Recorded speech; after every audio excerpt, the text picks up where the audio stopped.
Greetings, members and friends of the Unitarian Universalist Fellowship of the Rappahannock in Whitestone, Virginia. Today is Saturday, June 13th. My name is Susan Mosley. I'm the pastor at UUFR, and this is my weekly reflection. I light our chalice first, and I light the chalice to represent the flame of sacred activism. We are still in the midst of a worldwide pandemic caused by the coronavirus. And we're in the midst of all the fear and frustration that goes along with that. Even though Virginia is in phase 2 of reopening, opinions vary greatly on the safety and timing of getting back together in groups.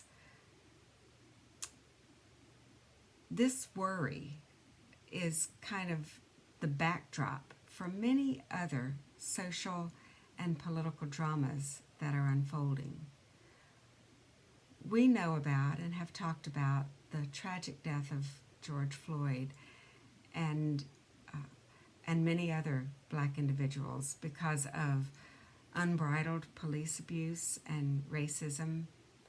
But I believe that the availability to everyone of the video, the visual horror of George Floyd's murder, I believe that has forced this country to look at racism again in the face with new and compelling urgency.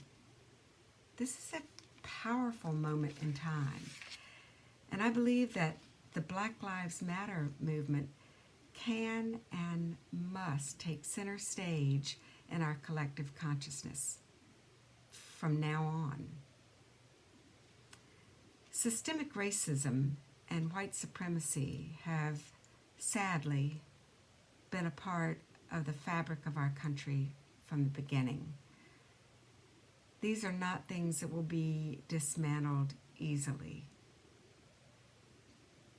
But I am encouraged by the fact that energy for real transformation has been ignited. So there is much to do, much work to do that will take years, if not generations. But I don't want to spend this time going through all of the how-tos of the actions that need to be taken. We have many resources and groups available to us, and we will get to work.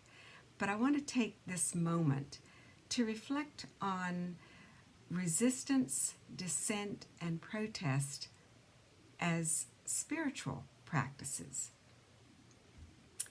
Resistance as a movement actually has to begin within the individual heart as a sense of resistance to a wrong or an evil.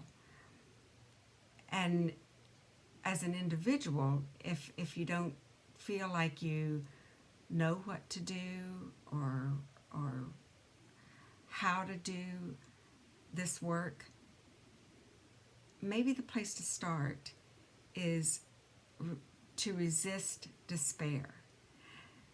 There is a justice advocate named Megan McKenna, and she says, when you feel like there is nothing you can do, stand there, pray, and resist with your soul force. I really love that. It calls on us to pull up that soul force within us. Resist despair.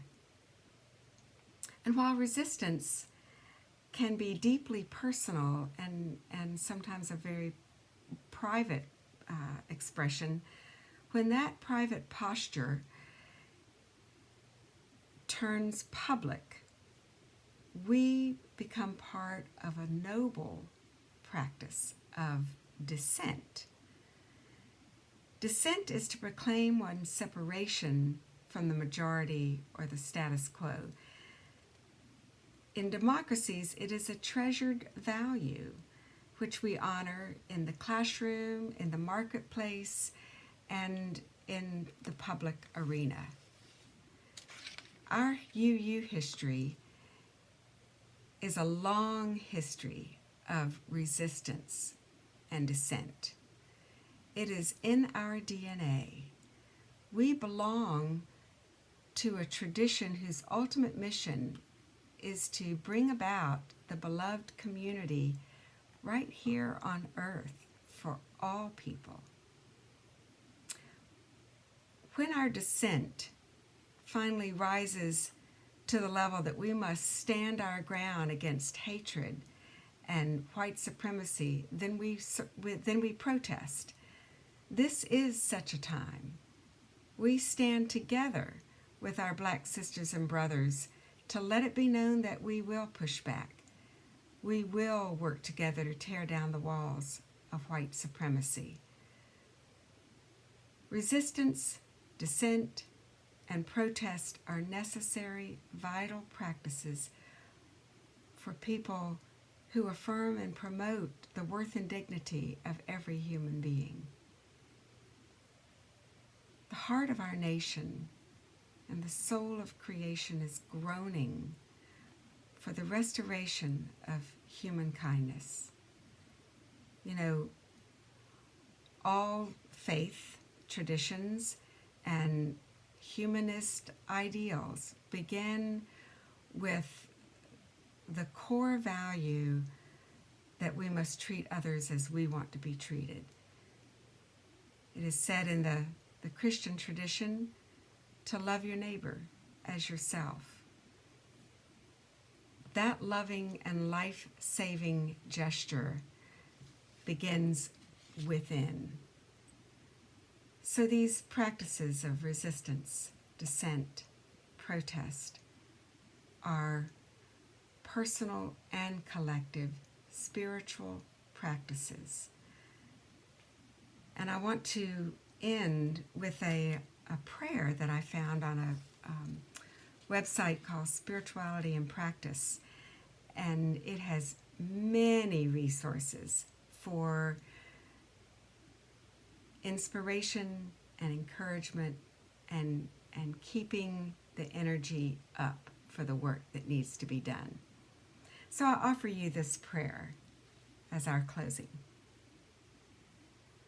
May you take this shot of hopeful adrenaline, and as you use most of it to fuel your energetic participation in this moment, may you also preserve some of it in the deepest part of your heart, remembering that this high will probably also give way to moments of individual and collective discouragement, and that it is in those low moments that you will need to go to your reserves.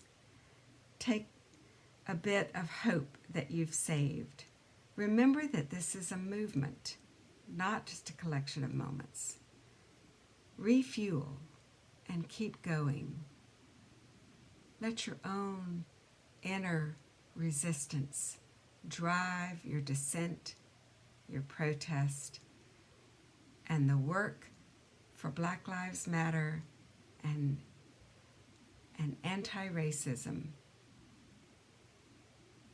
continue now and forever. May it be so. And namaste.